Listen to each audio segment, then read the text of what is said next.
Project Binky in colour. Starring Nick Blackhurst.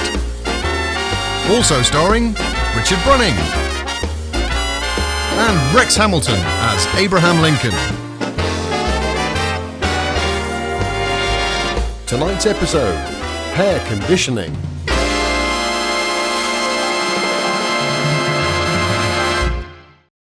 Coming up in episode 17, Nick gets attacked.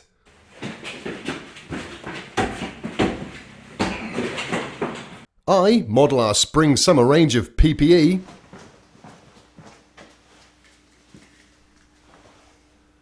And we both try to work out what happened to the last 6 months. Calendar.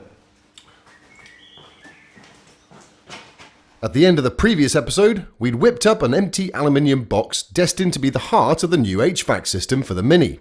The list of jobs needed to make it function, however, is interminable. So then, let's pick up where we left off with the next task, which is fitting the heater box to the bulkhead.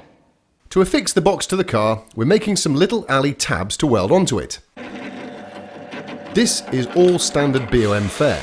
You know, marking out, drilling, parting off, and bending. Nothing spectacular here. Once finished, the tabs get tigged onto the box itself. And there they are, 5 little tabs safely welded onto the HVAC unit. For bolting the box to the bulkhead, we're creating some corresponding standoff brackets in steel to weld on. We want as few holes in the bulkhead as possible, hence using these weld-on brackets. These have captive nuts on them, natch. The placement of these brackets on the bulkhead is most important, so we're temporarily adding a bit of angle to the box to act as a datum line. Then we just lob it into the cabin willy-nilly, prop it up with a bit of old box section and basically hope for the best. The first bracket gets tacked on and then it's time to break out the level. Make the noise. With the box square and true, all the other steel standoff brackets are welded to the bulkhead. All that remains to complete the mountings is a quick spray over with some etch primer. Super! What we need next is a heater matrix and, of course, an AC evaporator. Now, to get both of these to fit in the space we had available, we've had to design the heater box so that they stack on top of each other, and that requires them to be about the same sort of size. Now, I did spend literally hours trying to find an off-the-shelf OEM solution to this and failed miserably. So what we've got instead are these 2 heater matrices out of a Land Rover. Now, of course, these aren't suitable either, but they are the right length, and that means they're modifiable. When he says modifiable, what he really means is he's going to hack this perfectly good heater matrix to bits with various power tools and then completely remake the end tanks and closures to suit our needs. This is not for the faint of heart.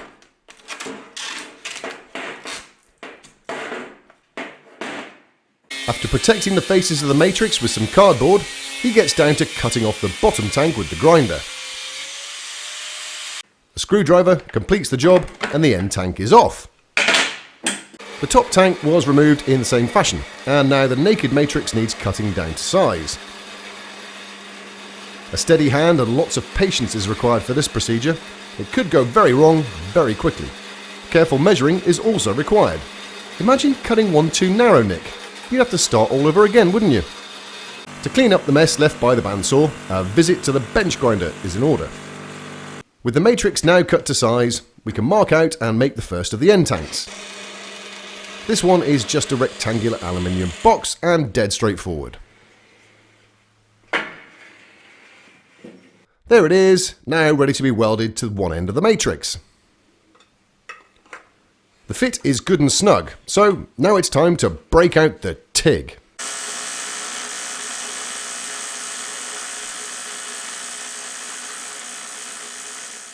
That is one end tank done. The other tank isn't quite so straightforward. It starts life exactly the same as the other one, but this one needs some holes drilling in it, some pipes attaching to it, and then it needs cutting in half. The pipes will be made from this alley tube, but they need a barb on them. So using a cordless drill, a G-cramp, the 4th axis from the milling machine, part of the big blue jig, a TIG welder, and some luck, we can build up the end of the tube with weld, so we can then turn it back on the lathe. Part it off carefully and you end up with one of these.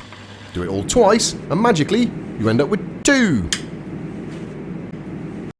The pipes are tigged onto the end tank and then the whole thing gets cut sort of in half.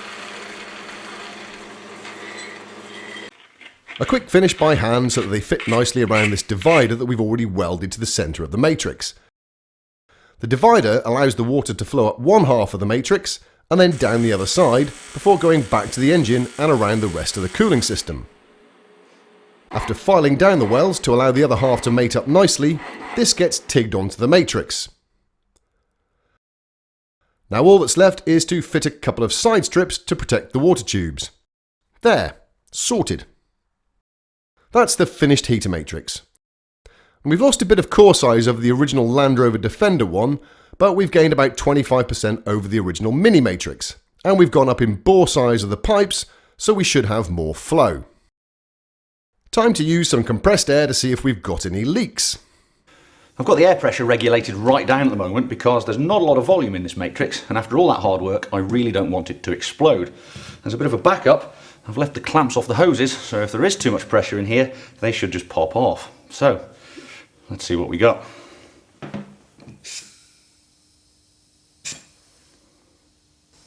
Yay! Oh. I'm not going to panic just yet. I'm pretty sure it's this valve to inflator joint that's leaking, but we'll chuck it in the water and find out. Much like checking a bicycle inner tube for a puncture, a big vat of water and some air will show up any pinholes that need attending to. Nick's confident that it's the valve joiner though. Or not. Excuse me a minute. I'll clean up the mess later. In the meantime, there's this little pinprick hole to sort out. There's the little blighter. First we need to dry off the matrix with the use of our portable sun. Then grind out the hole with the die grinder. Then fill the small crater with some weld before filing it flat again. Easy peasy. Right, let's see if that's done the trick. Alright. Mother Yes, there's another hole, so we'll attend to that in the same fashion as the previous little prick. Well, I think that just goes to show it doesn't always go right first time. Or second either. Shush. Anyway, I'm pretty confident it's fixed now, and I've only blown bubbles twice, which is a hell of a lot less than Michael. With the matrix finally sealed, we tested it up to 20 psi, which should be plenty, given that if we saw anything like that pressure in the water system, we've got far bigger problems. We've still got the AC evaporator to worry about, but for now we're going to concentrate on finishing plumbing the heater, at least as far as the bulkhead. So the first task is to get some holes in the heater box so that we can get our pipes out of it. And then what we need is some way of controlling the flow of hot water into the matrix, and to do that job we've got this as fitted to various Fords. It's not so much a heater tap, more of a diverter valve, and it's a clever little fella. There's something akin to a very small throttle butterfly on a shaft in the middle of here, and when you want heat, the hot water from the engine comes in this one, up to the valve, which diverts it out through this one, round your heater matrix, back into this one, down here, and back out here through to your engine. When you don't want heat, turn the shaft, and that valve moves, takes the hot water straight from here, back out of this one, and cuts off the matrix completely. It's brilliant, but there's a couple of issues. Firstly, the valve inside is actuated by vacuum using this little chamber here. We haven't got room for the chamber, and we'll be using a cable. Secondly, the engine side is designed to use those stupid Ford clip-on pipes, which we won't be using. Still, as usual, it's only a couple of light tweaks away from being perfect for our application. So we start off by adding a slot into the heater box in order for us to be able to install the matrix. A drill and a couple of grinders make short work of that little procedure.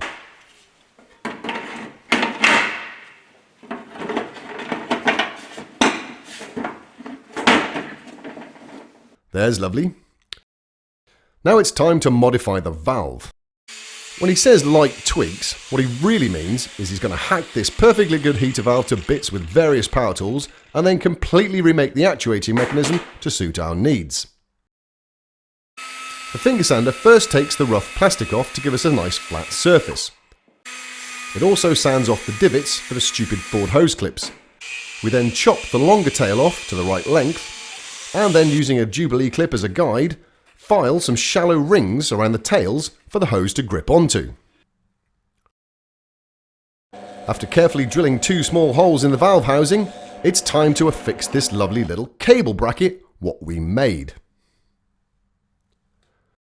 To actuate the valve, we need an arm for the cable to pull on. So this is whipped up quickly using a bit of steel offcut, various power tools and a hammer.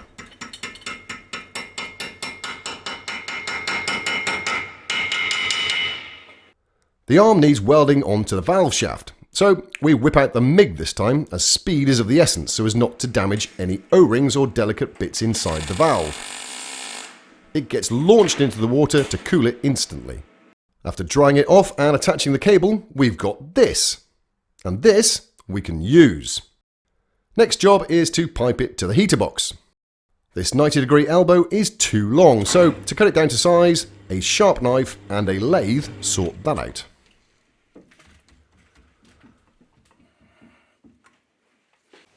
These elbows fit to the valve and the whole assembly then gets fitted to the heater box. Excellent. That's good stuff. Now we just need to get through the bulkhead. While Nick works on that, I'm gonna get the funk out.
There's perhaps no need to have bothered with an air bleed on top of these pipes because the whole thing is below the top of the radiator, but they always help. Anywho, that's hot sorted. Now it's time to think about cold. We'll spare you the tedium of the evaporator matrix build. It's exactly the same as the heater matrix, up until this point, the expansion valve. It's normally held in place up against the bulkhead just by the alley tubes, but we want a decent seal, so the answer to mounting it lies in this bit of box section. The expansion valve is fundamental to the air conditioning system. 2 laws of physics combine to make an air conditioning system work: the second law of thermodynamics and the combined gas law. The combined gas law basically means that if the pressure of a gas increases, so does its temperature, and vice versa. If the pressure decreases, so the gas gets cooler. An example of that would be a can of deodorant. It's liquid inside the can, but it's a gas when it comes out and hits your armpit. You'll have noticed how cold it feels. That's because the propellant has just expanded in volume really quickly. The fluid that passes around the whole system is the refrigerant. The refrigerant can evaporate at a low temperature and then condense again at a higher pressure. The fluid is pumped around the circuit by a compressor, which is driven by a belt from the crankshaft. No idea where we're mounting that, given the lack of room. Similarly, the condenser, which is basically just a thin radiator at the front of the car, which changes the high-pressure refrigerant vapour back into a liquid. Quite where we're putting that is a mystery. The liquid then hits the expansion valve. The valve removes pressure from the liquid so that it can expand and become vapour in the evaporator. As the cold, low-pressure refrigerant is passed into the evaporator, it vaporises and absorbs heat from the air in the passenger compartment. That's the second law of thermodynamics at work. The blower fan pushes air over the outside of the evaporator, so cold air is circulated inside the car. The compressor then draws in the low-pressure refrigerant vapour to start another cycle. Anyway, Nick's got to the point where he's joining the expansion valve to the evaporator.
I guess some of you are sitting there thinking, that's way more work than it's worth just to try and get some AC. Well, had you have been in Shropshire the day it was hot, I'm sure you would understand.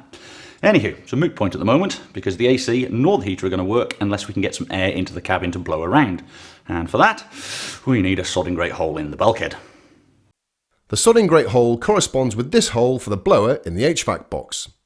The hole is marked out, and using a compass, a rule, and some basic maths, we can find the centre of the circle. And that's the starting point for cutting out the sodding grate hole. Euclid, we're forever indebted to you.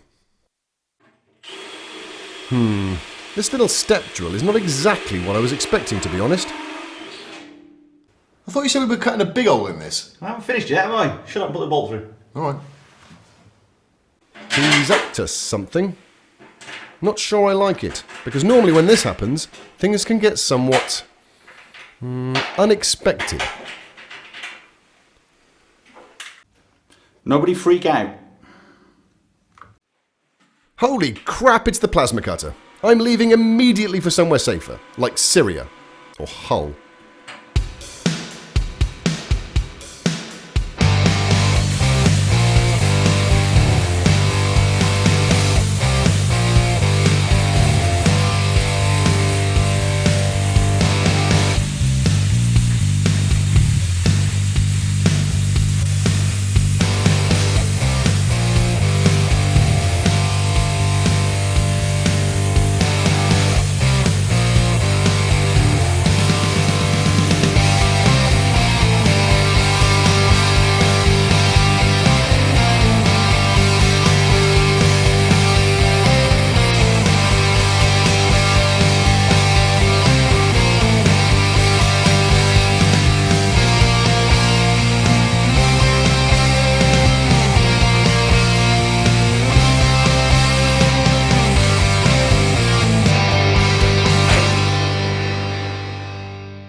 Eek!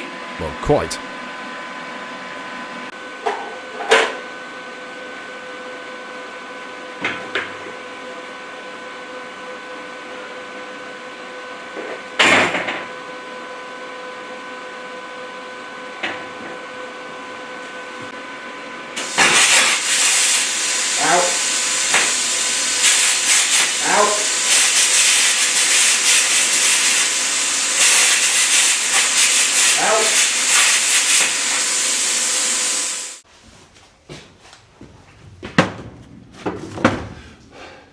Not bad. Oh, I don't know. I was beginning to grow fond of the unkempt grey locks, bushy enough to hide a badger in.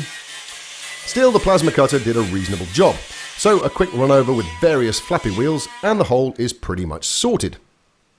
As it is, that hole is going to be allowing the heater blower motor to draw air straight from the engine bay, which is no good at all. So what we need next is some sort of duct to get air from somewhere else. That's just not going to work. Try the other way round. Well, that was always going to be a foul way of doing it, so we've dropped that lame duck of an idea and gone back to what we know best: steel. After cutting out a nice rectangle, Nick's bending up a return before using this yellow stretcher contraption to painstakingly turn it into a cylinder. It's a clever tool and saves you having to weld the return on and then flat it all back.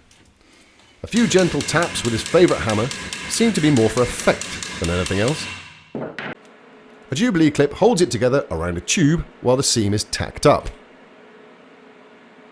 The air being fed into the HVAC box needs to come into the inner wing area of the car, so we need to turn the duct inlet through 90 degrees. So, after some careful marking out, the cylinder is sliced around its circumference and then the flaps are pulled apart. No sniggering at the back. An infill piece is roughed out on the bandsaw before being finished and welded to the duct. We're putting a pretty big chamfer on the corner of the duct with the grinder, and the front side of it is enclosed with one last bit of bent steel. Once it's welded round, it just needs linishing back and it's done. Now what we need is a clever way of fixing it to the bulkhead, because we can't bolt it through from the inside as there's no room. We also want to be able to remove it for paint and future finishing, so welding it on is not an option. So what we're going to do is make a ring out of some 1.5mm steel, drilling and tapping 6 holes for some studs made from M6 cap heads. We then TIG the studs into the ring and then clamp it into position on the bulkhead. The countersunk holes in the ring are there to plug weld through. Go on then, you do it.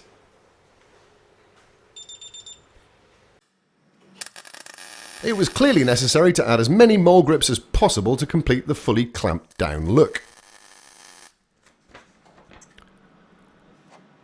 With the ring now permanently affixed to the bulkhead, all that's needed is a clean-up with the slightly less angry end on the die grinder, and then a final finish with the finger sander, before bolting the duct up. There we are, sorted. At the moment, this can still draw air from the engine bay, so we need to pipe up to it. And the thing is, there's lots and lots of different components need to go in this area. We just don't yet know exactly where. So I think we're better off waiting until all those bits are in, and then we can pipe around them. So that's about as far as we can go with the inlet side of the HVAC system at the moment. So let's have a look at the outlet. Because if we can't do something about these tiny screen vents, then the rest of the work we've done was pretty much a waste of time. This is the puny original screen vent. This is the first cardboard prototype.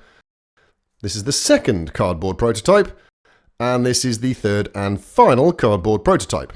And here's the evolution of a screen vent. The fact that neither of the vents end up looking anything like the third prototype due to some, let's say, minor design oversights, isn't stopping us from cracking on like they're both going to fit like a bought one. The main body of the vent is being made in 2 pieces. After marking them out, cutting them out, and then bending the mounting face up, the 2 halves are gently coaxed into shape using some wrist-powered percussive action.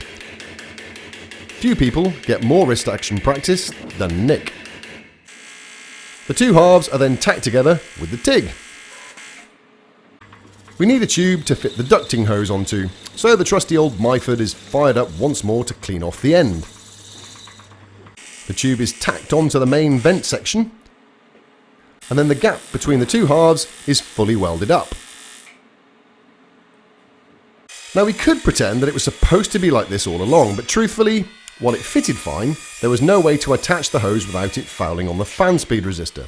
So, what we're doing here is adding a couple of angled sections to bring the end of the tube out where it won't foul the box. After sanding the welds back, here we're just adding some extra thickness at the point where the mounting holes will be. This is so we can drill and tap the vents so they're easy to install.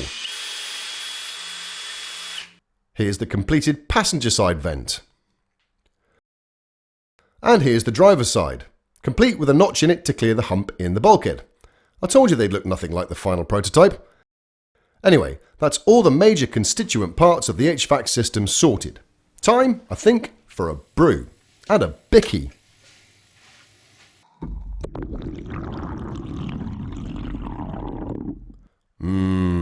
Chocolate hobnobs. We are just a few quick jobs away from calling this whole thing done. And when it is finished and painted, I want this heater box to look like it was stamped out of one piece. So the next task is to pretty up all of these edges by grinding down these weld beads. I mean, I don't mind a great big bead, it's just that sometimes a nice smooth box is better. What? Nothing, Nick. I couldn't agree more. To achieve the desired smoothness, we like to employ 3 processes. Firstly, the flappy wheel to take off the bulk of the errant material. Then moving on to the finger sander for a finer finish, and finally to a file to keep everything flat and square. That looks really good now, and we've added a channel and a drain to wick away the condensation that accumulates during AC use, and also a bush to locate this drum spindle. Lovely. To actuate the air direction drum inside the heater box, we need an arm, so it's off to the mill to accurately drill some holes in a lump of aluminium.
With the arm finished, we've made a little standoff for the cable clamp to sit on, and this is now getting tigged onto the box. The last thing to do before finally assembling the whole HVAC unit is to add some foam tape to the various components to seal the airflow and to also avoid any horrible rattles. The AC evaporator and the heater matrix have been slid in, and the fan speed resistor is being screwed into place. Next, the blower motor is bolted up to the box.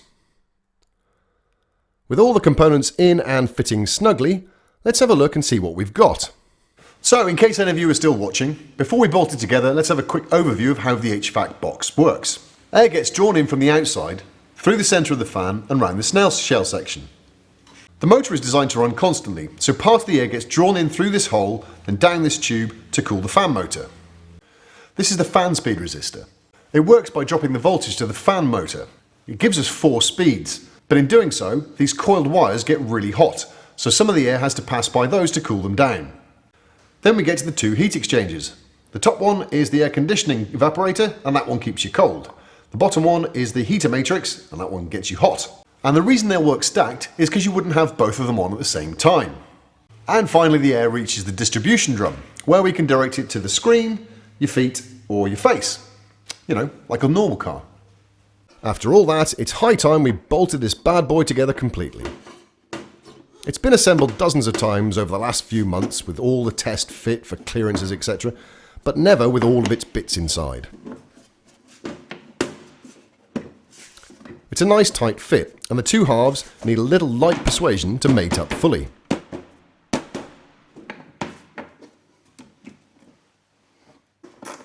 There are a fair few screws holding this thing together, and the final piece is this little cover.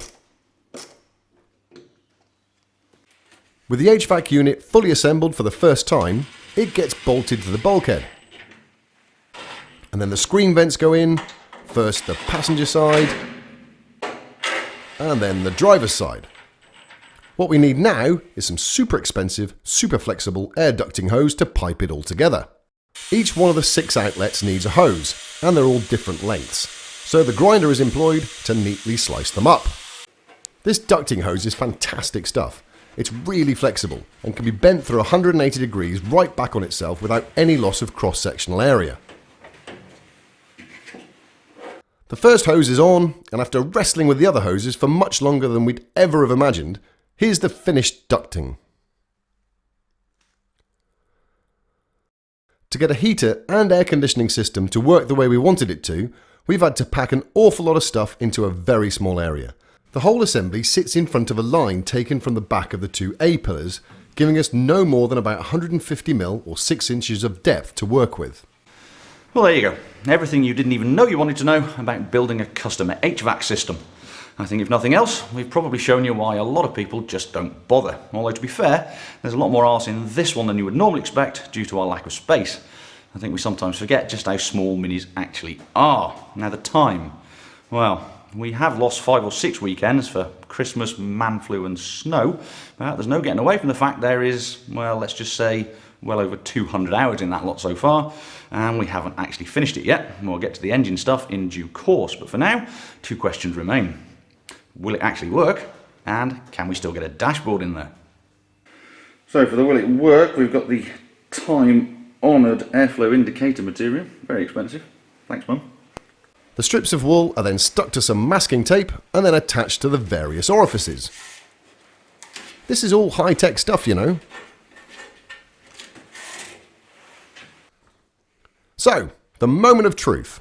How effective is our air circulation system going to be?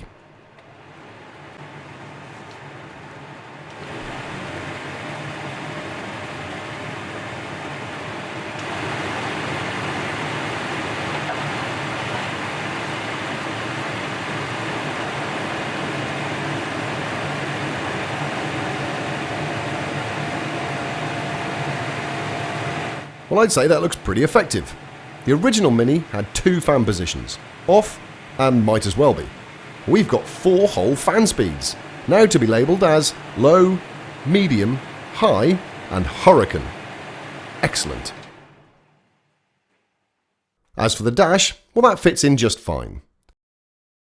The layout of this classy, real fake walnut effect dash is what we're going to be using, with a few tweaks. The clocks will have to come forward a tick to clear the gubbins behind, and there's a few other tricks up our sleeve. We even had room to retain the glove compartment. Flap. Well, I think we'll call that side of it a success. Of course, we won't actually know how well it heats or cools until the car's finished. I think maybe the heater matrix is a bit bigger than it needs to be, and perhaps the AC evaporator's a tick small, but they're just heat exchangers, so it'll all work over fashion. Actually, I've no doubt that when it's all completed, the whole thing will be up to 100% effective. So, for now, we'll draw a line under heat and AC, and we'll move on to addressing another one of the Mini shortcomings for modern day living, and to do that, we need to fit the windscreen. So if you're still unsure about how small the Mini is, here's the windscreen. Fitting the screen takes guile and cunning, some sturdy wire, practice, and a boatload of good lube. We can't use any silicone type lubricant as it's a pig to get off the metalwork and it'll compromise the paint job, so we've smeared on the merest hint of washing up liquid in the most critical areas. Once the screen rubber is located in the corner of the aperture properly, it's basically just a case of me doing my best to keep the screen in place while Nick tugs on his wire. You can see the wire pulling the rubber over the aperture return. It's a handy technique for these old non-bonded screens. The terrific editing makes this look easy, when in fact, it can be a colossal pain in the ass. After a few playful, flat-handed smacks, the screen is in. Oh, man. So tell me, why are we putting the screen in now? Oh mate, it's going to be epic. We're going to...